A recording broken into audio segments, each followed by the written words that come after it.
anyị n'ọma nụ asị nka chi tata bụ afọ fọtara anyị ihe ọma ka mmụọ onye na-anara oke n'afọ nara aja na ọfọ niile anyị gọrọ n'ụbọchị taa. Asị nka anyị jere obodo nara obodo, asị m onye chụba anyị daa, asị m na akakaka anya ma anyị jijiji anya ma anyị, asị m na onye si na mpama akwa ya acha mpama ya bana nke onye echecha ihe ọ ya eme anyị nụghị anya aja anaghị anya aja. Asị m ọfọ tigbuo ndị ajọ mmadụ ana tigbuo ndị ilo. Onye si na ife anyị na-eme ama enwe isi si were isi etinye gị ihe anyị na-eme nwe isi. Asị m ewebere ugobelu nke si ibi ebere, asị m nkukwa ya etu a m kwurie ka ọ dị ise. Abụkwa m onye nke gị, onye mgbasa ozi ọdịnala Igbo, bụrụkwa onye isi nchụaja n'Ugochi Tubelu ọdịnala temple. Anyị na-agba afa nke ọma, gbaa afa miri emi, rụkwa ọrụ mmụọ dị iche iche. Our mission is to help people live better life. Gịnị ka m bịara ịkụzi n'ụbọchị taa? Abịara m ịkụzi ife bụ mbụ na mbụ onye ọdịnala Igbo kwesịrị ịma ma na-eme. Ndị Igbo na-atụ ilu si na onye ajụjụ adịghị efu ụzọ. Akwụkwọ ndị ụka ọbịa, akwụkwọ Joel 4:6 na ndị mmadụ na-ana n'iyi because of ignorance, na my people na-ana n'iyi because of ignorance. Ignorance wo the cause of ndị mmadụ ịna n'iyi. Mmadụ a na-ene ọchịchị obi ya aka anya ọ ya eru ya aka. Mmadụ na-ene oke ya anya oke ya ama eru ya aka, maka ihi na onye anwa na-emove against the laws of nature. Agbọna m ndị Igbo tie mgbu gwa ụmụ Igbo onye ka anyị natanụ. Unu ekwesịla ka ndị mmadụ were agba ọfụ na-eyi unu egwu. Jee gụọ akwụkwọ Leviticus bido na 1 wee ruo na nkwụsị. Ihe afọ ebe a kọwara gbasara ịchụ aja dị iche iche. Ekwuru m na o nwere aja imeghe ọnụ ụzọ, aja iweta ihe ọma, aja mmaghara mmehie na aja dị iche iche ndị ụkọchukwu na-achụ n'isi ndị mmadụ ka ọ dị mma na-eme n'ana. Egwukwara m ndị mmadụ si onye Igbo ọbụla na-achịghata anya na ngwurube nna gị ebe isi bido na o nwere ọgbụgba ndụ ndị nna nna ha nwere wuti Chukwu okike abịama. Ụmụ Israel nwere ọgbụgba ndụ nke ha wee kpọọ ya Ark of Covenant with the Chukwu okike abịama. Ndị Israel mgbe ọbụla ihe fịawara ha ahụ, ha eje ebupụta Ark of Covenant. Ha jebe ọgụ, ha ebupụta Ark of Covenant, ha enwee mmeri. Ha bupụtazie ya wee kwuo na Moses na-ewere aka welie aka ya elu. Aka ahụ o wenye n'elu with staff of authority wọfọ. O wenye ya elu, ụmụ Israel a na-enwe mmeri. Mgbe ọbụla aka lowere ilu, o wetugbe ụmụ Israel emeriwe ha. Ndị ede achọpụtazi ihe na-emezi ndị ede asụ ụfọdụ bịazi ha were aka ha wee sọpọtụọ ya ike ha wee dị shọ na aka ya dị n'elu tiri ụmụ Israel emerie ya na ya bụ agha.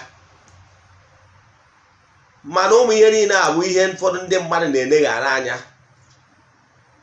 Nwanne na-agba afa, ọtụtụ ngwurụtụ ụbọchị taa na-anachighị azụ ịnọ obodo oyibo, ịnọ amaọwa ịnọ ana mmadụ 10 years 15 years nwere ihe ịnọchapụtara. Ị na-afụ ndị ka mara ọrụ a na-akwụ ha ụgwọ. Ịfụ ndị ka mara anya ahịa afịa ha na-agakarịa nke gị. Ihe anọkwuye ndị nọ akpọta abịa obodo oyibo ya anọkwa ebe a bụrụ ike na-agị nwa aka nọrụ. Ijuru onwe ha ajụjụ. Ịmara na nature bụ whatever you give you take, garbage in garbage out. Ịmara na etu ọ dị. That is the laws of nature. Whatever you give to nature is what you receive. Kedu ihe kpatara na gị nwa na-ede m anya ịdị anọkọtasị ka ije jụọ ese gbaa afa miri emi? Ị nwere ike esi m n'onwe gị ebe ije gbaa afa na gbatara ya, ma ọ bụ na ha ji alụrụ ọrụ rụchalụ ọrụ a agara wee na-ajụ ọ bụrụ enough gị nwere isi wee ka e wee dazie mba. Ịma ọ na ike na-agwụ mmadụ chi mmadụ ebe ike gwụrụ mmadụ. Ịmara ọ na-abụ onye ahụ na-arịa o jewu n'ọgwụ, ọ bụrụ na dọkịta agwọtọrọ ihe na-emie, ọ na-anazi be nna ya jee nọrọ anasị ka e nwụọ n'ọrịa. Ime etu ahụ ọ ga-egbunye ọha anya, ịghọtara na ọ ga-egbugo ndị ka gị ogologo gbuo ndị ka gị mkpụmkpụ.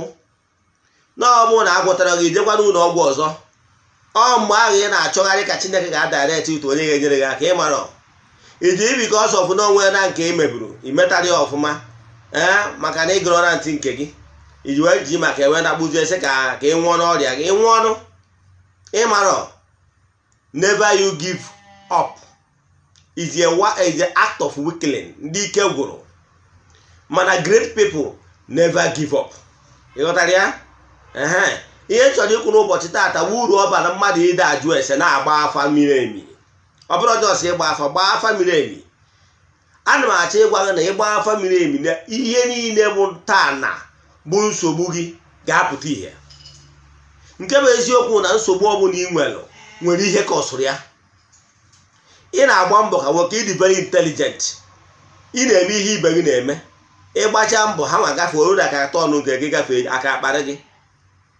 Ịmara na o nwere ihe bụ enu ịkụkọgharịsị n'aka si n'ime nọrọ nwere ike ime nke Chukwu chọrọ ịgọzi onye agọzie, ọ chọrọ ịgọzi onye ahapụ. Act of cowardness. Coward na sound that way. A great mind, a great personality adịghị give up. Ọ ga-agwa gị na what there is life there is hope. Ọ gwa gị na ọ bụrụ na ndị mmadụ na-enweta ihe a na ya ga-enweta ya.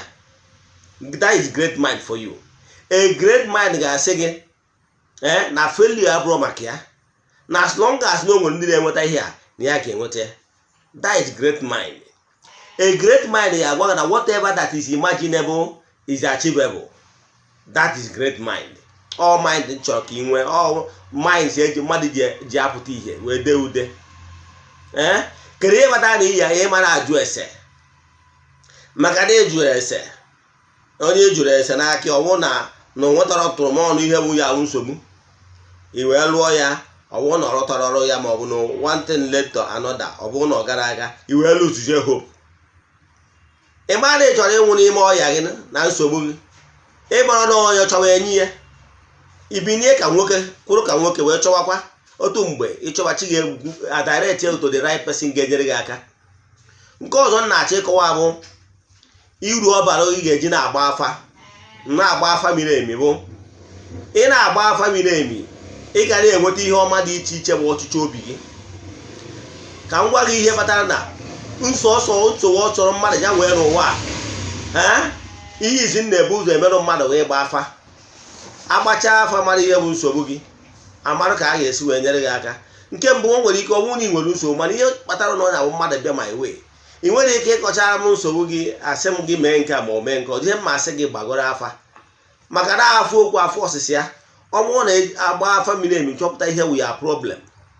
Ọ bụrụgoro na ị nwere ego iji alụọ, maka na ọ nwere ụtụ ndị mmadụ tiri tie gwogwo tie na nke nwụ na ego ọjị, igote ọjị ha ga-eji gọpụrụ mmụọ, gọpụrụ chi ha na ihe njidọ.